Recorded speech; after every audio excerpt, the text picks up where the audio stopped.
American intelligence agency CIA ने और pentagon ने इजराइल को ये बता दिया है कि अगले 48 घंटों में इजराइल पे एक बहुत बड़ा हमला होने जा रहा है।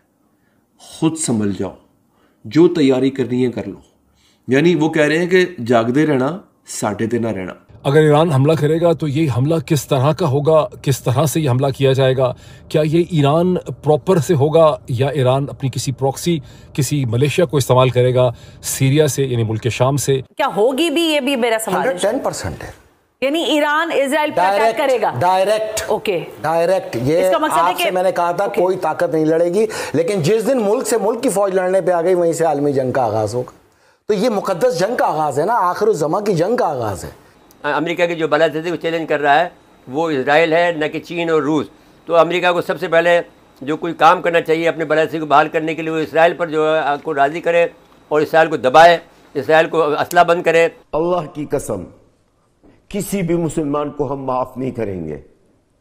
जिस मुसलमान के हाथ में कुछ था और नहीं किया, उन्होंने कुछ कर सकता था और उन्होंने नहीं किया है, क़यामत दिन तक माफ नहीं करेंगे।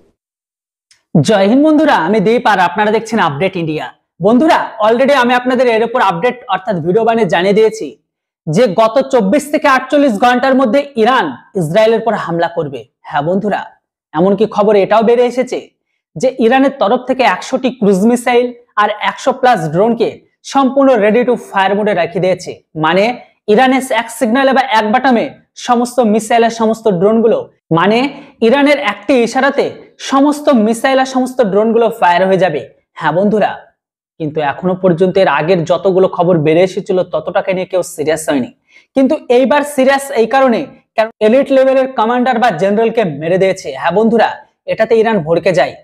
যদিও এই মুহূর্তে খবর এখন এটাও আসেনি যে আদৌ ইরান ইসরায়েলের উপর অ্যাটাক করেছে কিনা, তবে গতকাল রাত্রে, হ্যাঁ বন্ধুরা, গতকাল রাত্রে হিজবুল্লাহ তরফ থেকে ইসরায়েলের উপর প্রায় 150 থেকে 200 মতন রকেটকে ছোড়া হয়েছিল। তবে এখানে সব থেকে খুশির খবর বা ইন্টারেস্টিং খবর এটাই, সমস্ত রকেটগুলোকে বা মিসাইলগুলোকে আকাশে সঠিকভাবে নিখুঁতভাবে সেগুলোকে ডিস্ট্রয় করেছে।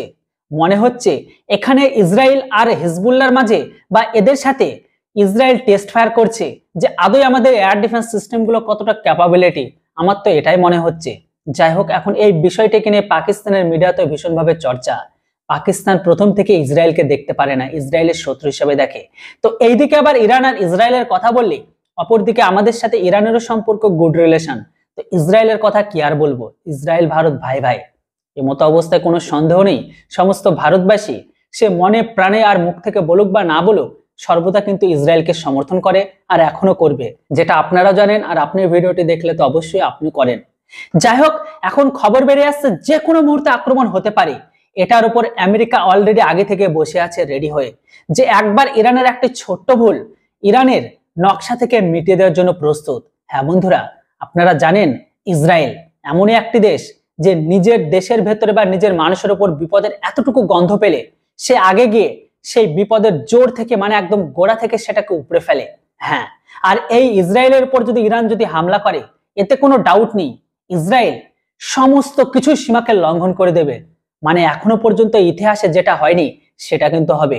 কেননা আমরা একদিকে দেখতে পাচ্ছি ইউক্রেন আর রাশিয়ার যুদ্ধ চলমান, তারপরে আবার ইসরায়েল আর ইরান যুদ্ধ লাগলে পরিস্থিতি আরো ভয়াবহ হবে। যদি ইউক্রেন রাশিয়ার থেকে কিন্তু ইসরায়েল আর যদি ইরানের যুদ্ধ হয় সে যুদ্ধের ভয়াবহতা আরো বেশি হবে। কেননা ইসরায়েলের বিপদ মানে শত্রুকে একদম গোড়া থেকে নিঃশেষ। তাই ইসরায়েল যে কতটা নিচে যেতে পারে এদেরকে শেষ করার জন্য সেটা আপনাদের ভাবনার বাইরে। তো বন্ধুরা, পুরো ভিডিও ক্লিপটা আগে দেখে নিন। अमेरिका के खौफ से आलमी ताकत समझ के तुम्हारी कपड़े गीले हुए हैं, हाथ पांव कांप रहे हैं, उसका हमने ये असर किया कि 6 महीने टिका के मारा है उसको। और अगर उसमें हिम्मत है तो जाओ, हम पाकिस्तानियों के मोमिनीन की तरफ से अमेरिका को पैगाम दो कि तुम अगर आलमी ताकत हो और इतना बड़ा मुंबा हो तो बाबुल मंदब से एक जहाज ले जाके दिखाओ। अब तक 3 महीने में हमने तुम्हारे 200 जहाज गरक कर दिए हैं, उसमें फौजी जहाज भी हैं, ट्रांसपोर्ट भी हैं, बरतानवी जहाज भी और इसराइली जहाज भी हैं, हमने गरक कर दिए। अगर तुम इतनी बड़ी ताकत हो और तुम अब तक उनको इनकी ताकत समझती हो तो जाओ हमारा पैगाम दो, जाओ फैसल रजा अब्दी ने कहा एक जहाज बाबुल मंदब से ले जाके दिखाओ, एक साबित ले जाके दिखाओ अगर तुम ताकत हो। खत्म हो चुका है अमेरिका। आप लोग के जहन में पाकिस्तान के ब्यूरोक्रेट ने कायम कर रखा है। आपके जहन में अमेरिका को ताकत पाकिस्तान के हुक्मरानों ने कायम कर रखी है, क्योंकि इनकी सारी जायदाद ही मैनहट्टन में पीपल्स पार्टी और पीएमएलएन के कायदीन की 500 अरब डॉलर की जायदाद या तो अमेरिका के अंदर है, या यूएई के अंदर है, या यूके के अंदर है, या जद्दा के अंदर है। तो अपनी जायदाद के खौफ से डिवैल्यू होने के आपको अमेरिकी मुंबई में शिकार कर रखा है, क्योंकि इनका तो धंधा ही अमेरिका है। जिस दिन अमेरिका फारिग हुआ, पाकिस्तानी हुक्मरानों हमें तो वो नहीं मिलेंगे, हमारा निशाना तुम होगे डायरेक्ट।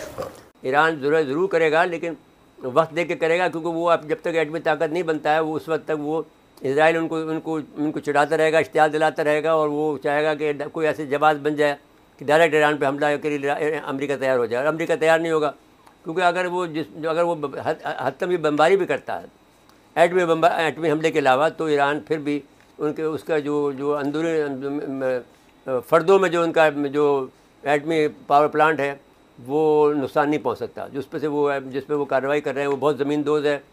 जो बाइडन ने अखबारी रिपोर्टर्स के साथ बात करते हुए ईरान को यह वार्न किया है कि ईरान को इसराइल के ऊपर हमला नहीं करना चाहिए। अखबारी रिपोर्टर्स ने उनसे पूछा कि अगर ईरान हमला करेगा तो अमेरिका क्या करेगा, अमेरिका की जवाबी कार्रवाई क्या होगी। इस पर उन्होंने ये नहीं कहा कि जवाबी कार्रवाई क्या होगी, लेकिन प्रेसिडेंट बाइडन ने एक लफ्ज़ कहा, उन्होंने कहा मैं ईरान को कहूँगा डोंट, यानी डोंट अटैक। लेकिन इसका एक दूसरा भी पहलू बहुत अजीबोगरीब है। एक ही बात उन्होंने नहीं की, दूसरी चीज़ इसके बिल्कुल मतजाद है, बिल्कुल कॉन्ट्रडिक्टरी है। यानी एक तरफ अमेरिका का सदर कह रहा है ईरान को कि मैं ईरान को वार्न कर रहा हूँ कि ईरान हमला ना करे, ऐसा सोचे भी ना। साथ ही उन्होंने अखबारी रिपोर्ट्स को ये बताया है कि एक बहुत ही जल्द ईरान ऐसा हमला करने वाला है, और वीकेंड पे, यानी ये जो वीकेंड आ रहा है सैटरडे संडे का, इसमें यह तवक्को है कि ईरान ऐसा हमला इसराइल के ऊपर करेगा। अब जहन में रखिए कि इस वक्त अमेरिका में, जिस वक्त मैं बोल रहा हूँ, इस वक्त फ्राइडे जुमे की शाम के 7:30 बज चुके हैं, और आप समझ सकते हैं कि तकरीबन 6:45 बजे के करीब, मेरा ख्याल है 6:45 के 6:30 बजे के वक्त में, अमेरिका के वक्त में ये बात रिपोर्ट हुई है, और मैंने रेडियो के ऊपर सुनी है कि अमेरिका के सदर ने कहा है कि ईरान हमला ना करे, और ये कि ईरान इनेविटेबली हर सूरत ही हमला करेगा। इजराइल को बता दिया गया है कि तुम्हारा कोई भी टारगेट, और इट कैन बी एनीथिंग, मतलब ये नहीं है कि फलां जगह पे टारगेट होगा, कुछ भी हो सकता है। ईरान के पास हर तरह का हथियार मौजूद है, ईरान के पास लॉन्ग रेंज मिसाइल्स मौजूद हैं, प्रॉक्सीज मौजूद हैं, फुट सोल्जर्स मौजूद हैं। वो किसी भी डगर से, किसी भी सिमत से तुम पर वार कर सकता है। इसराइल ने कहा है कि अगर ईरान ने ईरानियन सॉइल से इसराइली सॉइल के ऊपर हमला किया, तो फिर इसराइल को ईरान की धरती के ऊपर, ज़मीन के ऊपर जवाबी कार्रवाई करनी पड़ेगी। अब इसका क्या मतलब है? ये बड़ी इस खास किस्म की कैलकुलेटेड लैंग्वेज है। इसकी इंटरप्रिटेशन और तशरीह ये की जा रही है कि अगर ईरान अपने एसेट्स को इस्तेमाल करे, यानी हूतीज़ को इस्तेमाल कर ले, हिज़्बुल्लाह को इस्तेमाल कर ले, इन ऑल प्रोबेबिलिटी शायद हिज़्बुल्लाह ही को वो इस्तेमाल करेगा, लेबनान से इस्तेमाल कर ले, सीरिया से किसी को इस्तेमाल करे, ग्रुप को, किसी और ग्रुप को, इराक के अंदर जो ग्रुप्स हैं उनमें इस्तेमाल कर ले, तो इसराइली उसको एक सीरियस एस्केलेशन के तौर पे नहीं लेंगे, और इसराइली जो है वो जवाबी कार्रवाई शायद ना करें, या वो कोई लिमिटेड करें। अगर, लेकिन इसराइली मिलिट्री स्पोक्समैन का ये कहना है कि अगर ईरान ने अपनी ज़मीन से इसराइल की ज़मीन पर डायरेक्टली हमला किया, तो इसराइल फिर ईरान की ज़मीन के ऊपर हमला करेगा, ईरान के अंदर हमला करेगा। ये वो एस्केलेशन है जिससे पूरा यूरोप, रशिया, अमेरिका जो है वो बहुत ज़्यादा परेशान है। अमेरिका के सेंटकॉम के जो कमांडर और हेड हैं, जनरल माइकल कुरेला, जिनका पाकिस्तान के साथ भी बड़ा रिलेशनशिप है, वो अक्सर पाकिस्तान आते रहते हैं, पाकिस्तान की बड़ी दीद सुना करते हैं, Pakistan holds Pakistan military very dear to his heart. वो थर्सडे को इसराइल पहुँचे हैं, और उनसे मुलाकात करने के बाद एक बार फिर नेतन्याहू और चोड़ हो गए और दलेर हो गए, और उन्होंने कहा कि अगर ईरान ने इस किस्म की कोई हमला किया, कुछ भी किया, तो ईरान को एक बहुत ज़्यादा सबक जो है वो सिखाया जाएगा। I come back to my principal question कि वैसे इसराइल ने एक एक्सप्लेनेशन दी है, क्योंकि इसराइल ने माना नहीं है, लेकिन एक एक्सप्लेनेशन छप रही है मगरबी ज़राए में, इसराइल के अखबारों के अंदर, कि इसराइल ने यह हमला इसलिए किया दमिश्क के अंदर कि उस वक्त ईरानियन रेवोल्यूशनरी गार्ड कोर के जो ऑफिसर थे, वो पैलेस्टीनियन जो हमास के ये मिलिटेंट्स हैं उनसे मिल रहे थे, और इसराइल ने एक तरह से ये एक प्रिवेंटिव स्ट्राइक की। अब ख़तरा सिर्फ ये है कि कहीं ईरान कोई बहुत बड़ा किस्म का हमला इसराइल की सरजमीन पर न कर दे, और इसराइल के लिए जो है वो जवाबी कार्रवाई करना इम्पेरेटिव ना हो जाए, इज्जत का मसला।